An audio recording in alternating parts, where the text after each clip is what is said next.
Actually ಇಲ್ಲಿಗೆ ಬಂದಾದ್ಮೇಲೆ ನಾನು ಜಾಸ್ತಿ ಕಲ್ತಿದ್ದು. ನೀವೆಲ್ಲರೂ ತಾಳ್ಮೆನ ನನಗೆ ಕೆಲಸ ಹೇಳ್ಕೊಟ್ರಿ. ಎಲ್ಲಿ ತಪ್ಪಾಗತ್ತೋ ಅಲ್ಲಿ ತಿದ್ದಿದ್ದೀರಾ. ಕೆಲಸ ಮಾತ್ರ ಅಲ್ಲ, ಪೊಲೀಸ್ ಆಗಿ ಹೇಗಿರಬೇಕು ಅಂತ ಹೇಳ್ಕೊಟ್ಟಿದ್ದೀರ. ನಿಮ್ಗಳಿಗೆ ನಾನು ಎಷ್ಟು ಗ್ರೇಟ್ಫುಲ್ ಆಗಿದ್ರೂ ಸಾಲದು. ಇದರಲ್ಲಿ ಏನಿದೆ ಮೇಡಮ್, ಇದು ನಮ್ಮ ಡ್ಯೂಟಿ ಅಂತ ನೀವು ಸಿಂಪಲ್ಲಾಗಿ ಹೇಳ್ತೀರಾ, ಆದರೆ ನನಗೆ ಗೊತ್ತು ನಾನು ನಿಮ್ಗಳಿಂದ ಎಷ್ಟು ಕಲ್ತಿದ್ದೀನಿ ಅಂತ. ನೀವುಗಳು ಹಾಕೊಟ್ಟಿರೋ ಫೌಂಡೇಶನ್ ಮೇಲೇ ಇವತ್ತು ನಾನು ಎತ್ತಿರೋದು. ನಿಮ್ಗಳಿಂದನೇ ನನ್ನ ಕಾನ್ಫಿಡೆನ್ಸ್ ಹೆಚ್ಚಾಗಿರೋದು. ನಿಜ ಹೇಳಬೇಕು ಅಂತಂದರೆ ಫಸ್ಟ್ ಟೈಮ್ ಸ್ಕೂಲಿಗೆ ಹೋಗೋ ಅನುಭವ ನನಗೆ. ನೀವೆಲ್ಲ ನನ್ನ ಟೀಚರ್ಸ್. ಅಯ್ಯೋ, ತುಂಬ ದೊಡ್ಡ ಮಾತು ಮೇಡಮ್, ನಮ್ಮನ್ನೆಲ್ಲ ಮರಿಬೇಡಿ. ಮರೆಯೋ ಮಾತೇ ಇಲ್ಲ ಅಣ್ಣ.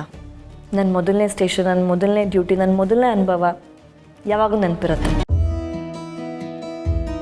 ಇಲ್ಲಿ ಕೆಲಸ ಮಾಡಾದ್ಮೇಲೆ ಒಂದು ವಿಷಯ ನಂಗೆ ತುಂಬ ಚೆನ್ನಾಗಿ ಅರ್ಥ ಆಯಿತು. ಏನು ಮೇಡಮ್? ಹೊರಗಡೆಯಿಂದ ನೋಡಿದರೆ ಪೊಲೀಸ್ ಅಂತಂದರೆ ಯೂನಿಫಾರ್ಮ್, ಸ್ಟೇಷನ್, ಜೀಪ್ ಅಷ್ಟೇ ಕಾಣಿಸುತ್ತೆ.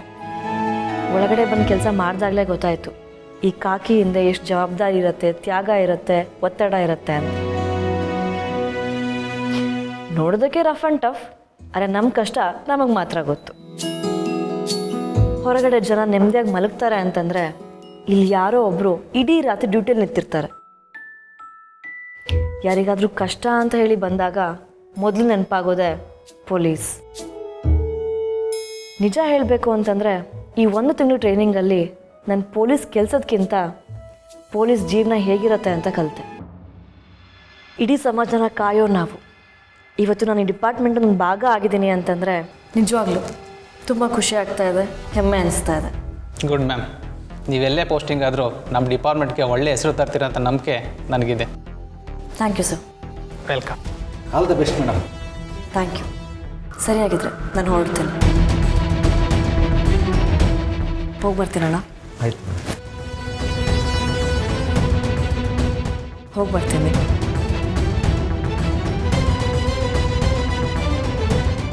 ಹೋಗಿ ಬರ್ತೀನಕ್ಕ.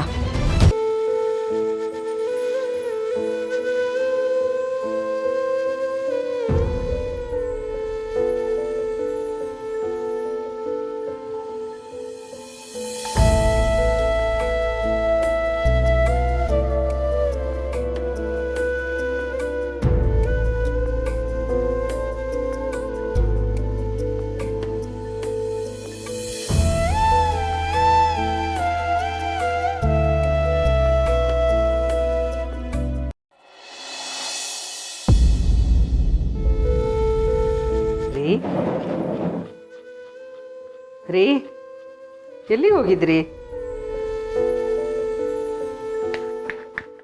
ನಮ್ಮ ಭೂಮಿ ನೋಡ್ಕೊಂಡು ಬರ್ತಾ ಇದ್ದೀನಿ.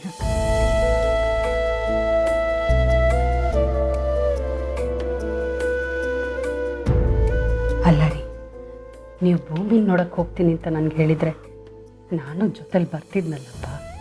ಈಗ ಹೇಗಿದ್ದಾಳೆ ಅವಳು? ಅವಳನ್ನ ಆ ಸ್ಥಿತಿಯಲ್ಲಿ ನೋಡೋಕ್ಕಾಗಲಿಲ್ಲ. ನನ್ನ ಕನಸು ಮನಸ್ಸಿನಲ್ಲೂ ಅವಳನ್ನ ಹಾಗೆ ನೋಡ್ತೀನಿ ಅಂತ ಅಂದ್ಕೊಂಡಿರಲಿಲ್ಲ. ಆ ದೇವರು ಒಂದು ದೊಡ್ಡ ಪರೀಕ್ಷೆ ಕೊಟ್ಟುಬಿಟ್ಟ ನಮಗೆ.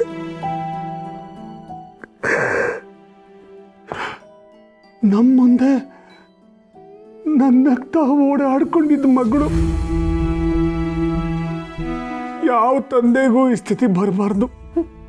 ರೀ ಪ್ಲೀಸ್ ರೀ, ಸಮಾಧಾನ ಮಾಡ್ಕೊಳ್ಳಿ. ಅವಳಿಗೆ ಈಗ ನಡೀತಾ ಇರೋ ಟ್ರೀಟ್ಮೆಂಟಲ್ಲಿ ಅವಳು ಆ ಥರ ಸುಸ್ತಾಗಿ ಕಾಣೋದು ಸಹಜ ಅಲ್ವಾ? ಅದು ನಾವು ಅರ್ಥ ಮಾಡ್ಕೋಬೇಕಲ್ವಾ? ಏನಂತೆ ಕೀಮೋ ಸಾಕಂತ ಇನ್ನೂ ಮುಂದುವರಿಬೇಕಂತ ಏನು ಹೇಳಿದ್ರಂತೆ ಡಾಕ್ಟ್ರು? ಕೀಮೋ ಮುಗಿತಾ ಬಂದಿದೆಯಂತೆ, ಅದೊಂದೇ ಸಮಾಧಾನ.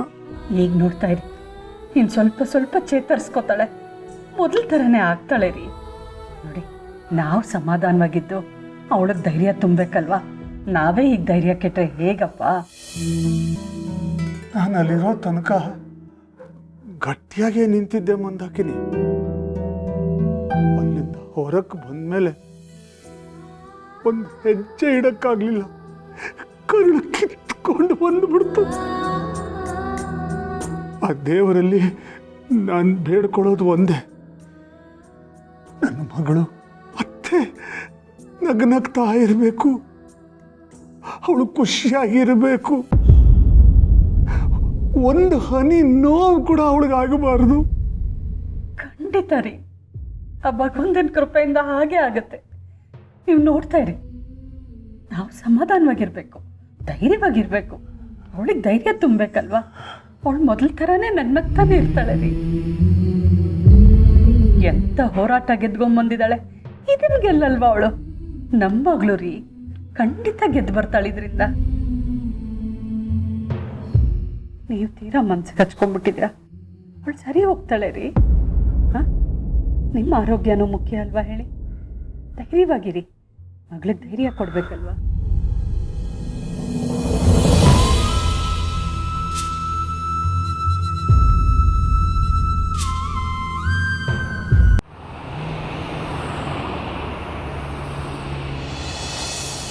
ಮಹಿ, ಕಾಫಿ ತಗೊಂಬರಿ. ಬಂದೈತೆ. ಕಾಫಿ ತಗೊಳ್ಳಿ.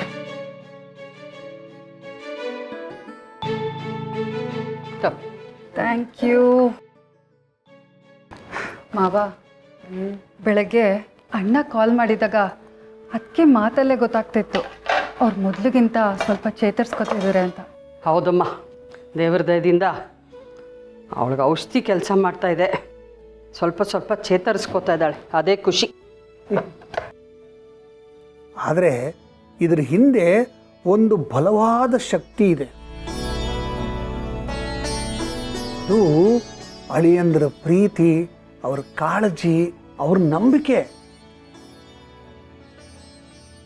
ಮೆಡಿಸಿನ್ಗಿಂತ ಈ ಪ್ರೀತಿ ನಂಬಿಕೆ ಜಾಸ್ತಿ ಕೆಲಸ ಮಾಡುತ್ತೆ. ಅವೆರಡೂ ಸೇರಿಬಿಟ್ರೆ ಏನಾಗ್ಬೋದು ಅನ್ನೋದಕ್ಕೆ ಇದೇ ಬಲವಾದ ಸಾಕ್ಷಿ. ನನಗಂತೂ ಹಾಗೆ ಅನ್ನಿಸ್ತಾ ಇದೆಯಪ್ಪ. ಅವ್ರ ಪ್ರೀತಿನೇ ಅವ್ರನ್ನ ಕಾಪಾಡ್ತಾ ಇರೋದು. ಒಟ್ಟಿನಲ್ಲಿ ಅಂಥ ಮಹಾನ್ ಭಾವನ್ನ ಪಡೆಯೋದಕ್ಕೆ ನನ್ನ ಮಗಳು ಪುಣ್ಯ ಮಾಡಿದ್ಲು. ಅವಳು ಅಂದರೆ ಅವ್ರಿಗೆ ಅದೆಷ್ಟು ಕಾಳಜಿ, ಅದೆಷ್ಟು ಪ್ರೀತಿ. ಹೀಗೂ ಬದುಕ್ಬೋದೆ ಅನ್ನೋಷ್ಟು ಅನ್ಯೋನ್ಯವಾಗಿ ಬಾಳ್ತಾ ಇದ್ದಾರೆ ಅವರಿಬ್ಬರು. ಆಹಾ, ಒಬ್ಬರನ್ನೊಬ್ಬರು ಎಷ್ಟು ಪ್ರೀತಿಸ್ತಾರೆ. ಆ ಪ್ರೀತಿಗೋಸ್ಕರನಾದರೂ ಅವಳು ಹುಷಾರಾಗಲೇಬೇಕು. ನಿಜ ಮಾವ, ಅಣ್ಣ ಅಂತೂ ಅದಕ್ಕಿಂತ ಎಷ್ಟು ಪ್ರೀತಿಯಿಂದ ನೋಡ್ಕೋತಾ ಇದ್ದಾನೆ ಅಂದರೆ ತುಂಬಾ ಖುಷಿ ಆಗುತ್ತೆ. ಅವ್ರನ್ನ ನೋಡ್ತಾ ಇದ್ರೆ ನಮಗೂ ಸ್ವಲ್ಪ ಧೈರ್ಯ ಬರುತ್ತೆ. ಅವನು ಕೇರ್ ಮಾಡ್ತಿರೋ ರೀತಿ ಅಂತೂ ಮಾತಲ್ಲಿ ಹೇಳೋಕ್ಕಾಗಲ್ಲ. ತುಂಬ ಅಪರೂಪದ ಜೋಡಿ ಅವ್ರದ್ದು. ಇಷ್ಟು ವರ್ಷದಲ್ಲಿ ನಾವು ನೋಡಿರೋ ಅಳಿಯಂದ್ರು ಒಂದು ದಿವಸನೂ ಪೂಜೆ ಪುನಸ್ಕಾರ ದೇವಸ್ಥಾನ ಅಂತ ಹೋದವರೇ ಇಲ್ಲ. ಆದರೆ ಈಗ ಹೋಗದೆ ಇರೋ ದೇವಸ್ಥಾನ ಇಲ್ಲ, ಹೊತ್ಕೊಳ್ದೇ ಇರೋ ಹರಕೆ ಇಲ್ಲ. ಬಾ, ನೋಡಿದ್ರೇನೆ ಒಂಥರ ಆಗತ್ತೆ ರೀ. ನಮ್ಮ ಭೂಮಿಗೋಸ್ಕರ ಎಷ್ಟೆಲ್ಲ ಮಾಡ್ತಾ ಇದ್ದಾರೆ ಪಾಪ ಅಳಿಯಂದ್ರು.